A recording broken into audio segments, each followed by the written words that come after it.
Hello दोस्तों, स्वागत है आपका लर्निंग एजुकेशन चैनल पर। जैसा कि आप लोग जानते हैं, हम लोग क्लास 9th का फिजिक्स पढ़ रहे हैं, जिसमें चैप्टर नंबर 1 पढ़ रहे हैं, जिसका नाम है मोशन यानी गति।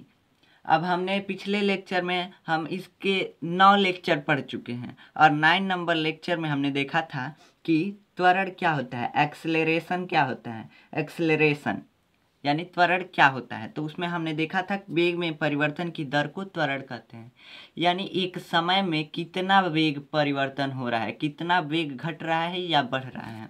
यानी मान लीजिए 1 सेकेंड में कितना वेग घट रहा है या 2 सेकेंड में कितना वेग घट रहा है या बढ़ रहा है, इसी को कहते हैं त्वरण। अब मान लीजिए 1 सेकेंड में आपका 10 मीटर वेग बढ़ गया, 10 मीटर स्पीड आपने बढ़ा दिया, तो कितना 2 सेकेंड में आपका स्पीड कितना बढ़ गया, 10 मीटर आपने बढ़ाया तो 10 मीटर पर सेकेंड। अब मान लीजिए आप 0 मीटर पर सेकेंड की स्पीड से थे, आप स्थित थे और 2 सेकेंड बाद हमने आपका वेग देखा 10 मीटर पर सेकेंड, तो कितना बढ़ गया, 10 मीटर। तो यही जब एक समय में कुछ भी समय हो सकता है, एक समय में आपका वेग कितना परिवर्तन हो रहा है, इसी को बोलते हैं त्वरण। तो 2 सेकेंड में आपका वेग कितना परिवर्तन हुआ है, 10 मीटर पर सेकेंड, इसी को त्वरण बोलते हैं। यानी समय के साथ वेग परिवर्तन की दर को त्वरण कहते हैं, यानी वेग में परिवर्तन की दर को त्वरण कहते हैं। इसका मेन परिभाषा होता है, लेकिन समय के साथ कितना वेग परिवर्तित हो रहा है, इसी को त्वरण कहते हैं सिंपल भाषा में। लेकिन इसकी परिभाषा होती है कि वेग में परिवर्तन की दर को त्वरण कहते हैं। तो हमने इसका फार्मूला बताया था, A=v-u, यानी अंतिम वेग माइनस प्रारंभिक वेग बटा समय। तो हमने इस पे क्वेश्चन भी किया था, एक किया था कि प्रारंभ में वेग 0 था और अंत में वेग 10 मीटर था। तो हमने उस पे क्वेश्चन किया था, उसका आंसर भी निकाला था। अब देखते हैं कि मंदन क्या होता है। तो मंदन बस यही होता है कि यहाँ पे क्या हो रहा था, यहाँ पे 2 सेकेंड में आपका वेग बढ़ रहा था।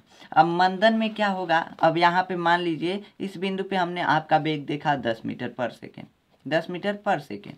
अब इस बिंदु से कुछ दूर आगे बढ़े, मान लीजिए 2 सेकेंड का समय लगा। अब आगे बढ़ने में समय तो लगेगा ही ना।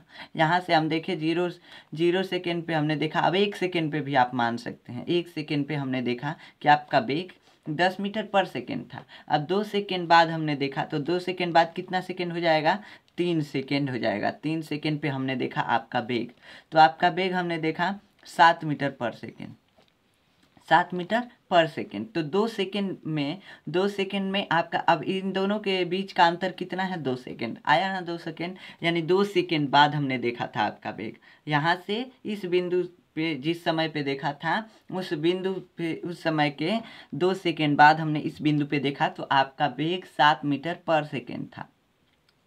अब आपका वेग घट गया, तो आपका वेग कितने समय में, 2 सेकेंड में घट गया। कितने समय में घटा, 2 सेकेंड में कितना मीटर पर सेकेंड घटा, 3 मीटर पर सेकेंड। कैसे पता चला, प्रारंभिक वेग माइनस अंतिम वेग, अंतिम वेग माइनस प्रारंभिक वेग, सॉरी हमने उल्टा बोल दिया, अंतिम वेग माइनस प्रारंभिक वेग। तो अंतिम वेग कौन सा है, यहाँ पे अंतिम वेग है 7 मीटर पर सेकेंड और प्रारंभिक वेग है 10 मीटर पर सेकेंड।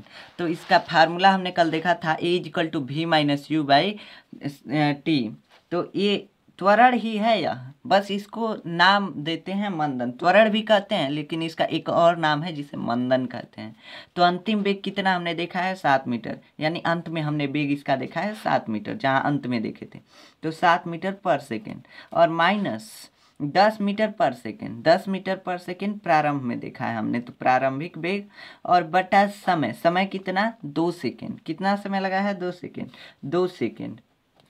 अब ये कितना निकल के आ गया, त्वरण आ गया -3 मीटर पर सेकेंड बटा 2 सेकेंड। होगा ना, यही हुआ ना, घटाने पे आएगा माइनस में आएगा घटाने पे, इसमें से यह घटेगा तो माइनस में आएगा घटाने पे, तो 3 मीटर पर सेकेंड।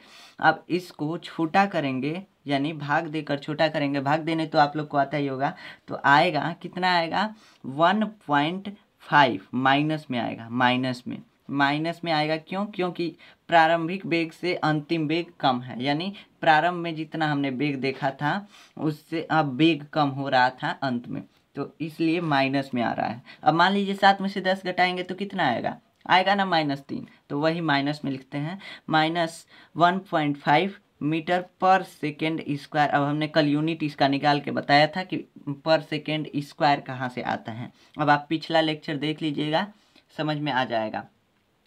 तो जब त्वरण माइनस में आता है तो इसको मंदन कहते हैं। इसको मंदन भी कह सकते हैं, त्वरण भी कह सकते हैं, दोनों कह सकते हैं।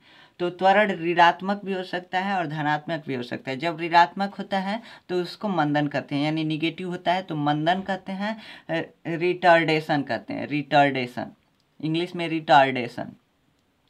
तो इसी को मंदन कहते हैं। आशा है आप लोगों को समझ में आया होगा। अब अगले लेक्चर में हम देखेंगे कि एक समान त्वरित गति और असमान त्वरित गति क्या होती है। एक समान त्वरित गति और असमान त्वरित गति क्या होती है। तब तक के लिए हम एक फैक्ट बताते हैं आपको। अब एक त्वरण होता है गुरुत्वाकर्षण का त्वरण, एक गुरुत्वाकर्षण का त्वरण होता है। आप जानते हैं ना कि पृथ्वी एक फोर्स लगाती है जिससे हम पृथ्वी पर चिपके रहते हैं। अब उसका त्वरण होता है जी से इसको ए से दर्शाते हैं और पृथ्वी के त्वरण को। अब मान लीजिए वस्तु पृथ्वी पर गिर रही है ऊपर से, तो उसका धीरे धीरे वेग इंक्रीज होगा, यानी बढ़ेगा।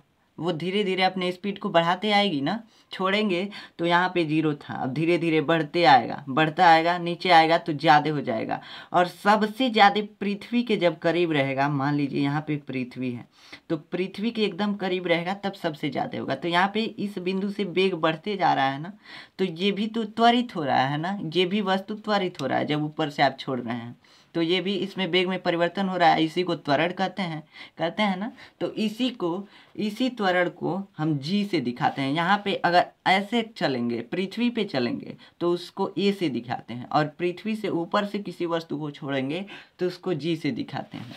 तो वही जी से दिखाते हैं पृथ्वी के त्वरण को, और इसका मान हर जगह सेम रहता है, यानी इतने मान से यह हरदम बदलता रहता है। पर सेकंड में इतना बदलता है। इसका मान होता है 9.8 मीटर पर सेकंड स्क्वायर। अब इसका मतलब क्या हुआ, यह 1 सेकेंड में अपना वेग 9.8 मीटर बढ़ा लेगा। यही इसका मतलब हुआ कि 1 सेकेंड में अपना वेग यह 9.8 मीटर पर सेकेंड बढ़ा लेगा, 9.8 मीटर इंक्रीज हो जाएगा। अब हम मिलते हैं अगले लेक्चर में, अगले लेक्चर नंबर 11 में। इसमें देखेंगे कि एक समान त्वरित गति क्या होती है और असमान त्वरित गति क्या होती है। अब मिलते हैं अगले लेक्चर में, तब तक के लिए धन्यवाद।